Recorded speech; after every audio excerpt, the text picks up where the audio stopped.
Quand je suis venu en Algérie, ça m'a fait comme, on va dire, un mec du village qui va à Paris, qui se retrouve à Paris.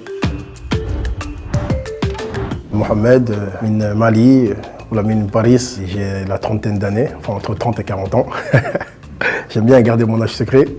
Je suis papa de 6 magnifiques petits-enfants et ça va faire bientôt 1 an que je suis installé ici à Alger. Les Algériens, nous, ce qu'on retient d'eux, en tout cas, c'est que c'est des nerveux. C'est déjà, ils ont le sang chaud.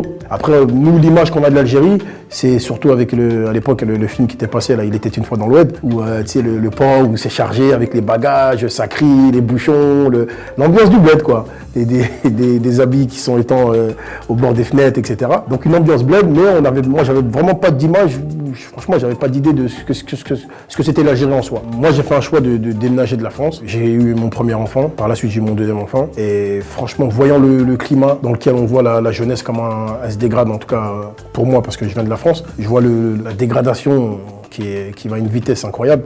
J'ai eu peur, je me suis dit franchement, je ne vois pas me faire grandir mes enfants dans ce climat-là. Et je sais qu'au bled, dans nos pays, que ce soit en Afrique en général, dans nos pays respectifs, il y a quand même des choses, du respect, il y a des principes de base qui sont ancrés. Et je sais que je préfère que mes enfants grandissent avec ces bases-là. Donc c'est pour ça que moi j'ai préféré aller vivre ailleurs. Alors au départ, j'aimais bien le Maroc. Je voulais aller m'installer au Maroc avec ma famille et tout. Je me rappelle, à l'époque, j'avais déjà programmé, c'est-à-dire j'avais même acheté tous mes meubles et tout pour partir aménager là-bas. Et après, en fait, comme notre destin il n'est pas entre nos mains, j'ai eu une opportunité d'aller vivre dans un pays du Golfe. Et du coup, franchement, j'ai pas hésité. Du coup, j'ai revendu toutes mes affaires que j'avais achetées. Et après, du coup, j'ai pris ma famille et je suis parti m'installer là-bas. Je suis parti en 2015, je suis resté jusqu'à 2021 à peu près. Dans ces pays-là, tu vois quand même la différence entre les locaux et les étrangers. Ça, c'était vraiment une différence qui est assez flagrante. À l'aéroport, tu arrives à l'aéroport, il y a une file pour les locaux et une file pour les étrangers. Pareil, dans les endroits administratifs, c'est la même chose. Donc c'est des choses qui, des fois, c'était déplaisant, parce qu'il y avait des gens qui avaient des mauvais comportements, mais en soi, franchement, là où j'étais, c'était magnifique. Et si c'est à refaire, je repartirais. Ok, et alors raconte-nous comment tu as atterri ici. Alors, les Algériens, comme mon épouse, elle est d'origine algérienne, elle est de France aussi, elle est née à Paris, etc. On était venus peut-être en vacances une fois, comme ça. En fait, la première fois où je suis venu, ça faisait déjà 3 ans que j'habitais dans les pays du Golfe. Et là-bas, c'est un climat désertique, il fait chaud. En termes d'alimentation, on n'a pas vraiment tous les aliments qu'on a l'habitude d'avoir en France ou qu'on peut trouver même dans les pays du Maghreb. Quand je suis venu en Algérie, ça m'a fait comme, on va dire, un mec du village qui va à Paris, qui se retrouve à Paris. C'est-à-dire que tu pouvais avoir accès à du camembert, à des yaourts de bonne qualité quand même par rapport à là-bas. Parce que c'est vrai qu'en termes d'alimentation là-bas, on va dire que les produits, c'est pas trop ça. Et arrivé ici, franchement, je voyais de la verdure. Je disais à ma femme, regarde, il y a un arbre, il y a de la pelouse. Entre-temps, après ce qui s'est passé, que je suis reparti dans les pays du Golfe, etc., vers les Émirats et tout. Et après, il y a eu le Covid, ce fameux Covid. Et le Covid, le problème, c'est que j'étais revenu en Algérie, parce que j'avais un truc à régler ou quoi.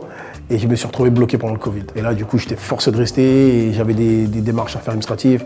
Entre-temps, j'ai eu un enfant qui est né ici. Franchement, en fait, les Algériens, j'ai l'impression, je ne sais pas ce qu'ils ont avec moi, en fait, c'est comme si je suis un aimant, ils m'attirent vers eux, ils veulent que je reste avec eux. Et ça veut dire que, je sais pas, c'était pas prévu que je m'installe ici, mais à la finale, je me suis tellement senti bien dans le pays que je me suis dit, avec ma femme, pourquoi pas on s'installe là. Sachant que, quand je m'étais marié avec ma femme, je me rappelle à l'époque, je lui avais dit que j'irais dans tout le monde, dans tous les pays du monde, mais l'Algérie, j'irai jamais. J'irai jamais, parce que c'est des racistes, ils sont méchants, etc., etc. Mais franchement, après, ça m'a fait une belle leçon de vie, parce que je me dis qu'en vrai, de vrai, il faut vraiment voir de soi-même pour juger. Et quand je dis ça à des potes à moi, ils me disent, vas-y, toi, t'es amoureux de ta femme et tout. C'est pour ça que tu dis ça. Non, je suis amoureux de ma femme, c'est normal. Mais c'est pas pour ça que je dis ça. C'est vraiment parce que le peuple, ils sont vraiment bien avec moi. Et je trouve que c'est pas assez mis en avant. J'ai même fait ramener ma mère, j'ai ramené mon père. Et franchement, le résultat, il est 10 sur 10. Et à la fin, à la fin de leur série, on va dire, alors, c'était comment l'Algérie, vous avez aimé?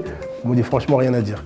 Mon père, il m'a dit, limite, à un moment, quand on avait été visiter des terres, il m'a dit franchement j'aurais les moyens, je me serais acheté une terre et tout, je me serais installé avec toi ici. Dès que tu arrives à l'aéroport déjà, je donne mon passeport malien, voilà, malien, ils me disent marhaban bik et tout, bienvenue chez toi et tout. Et vraiment ça fait chaud au cœur. Les policiers dans la rue quand ils m'arrêtent, des fois je fais des petites infractions, ça arrive. Le policier m'arrête, tes papiers. Et en fait le contrôle il se transforme en questionnaire sur ma vie, qu'est-ce que tu fais ici et tout, ah, marhaba, ils me font des invocations, ils me font des dua et tout. Ils sont super gentils, ils me mettent pas d'amende. Voilà, moi j'ai la chance de ne pas me manger d'amende pour l'instant. Enfin je m'en suis mangé une fois, c'est vrai.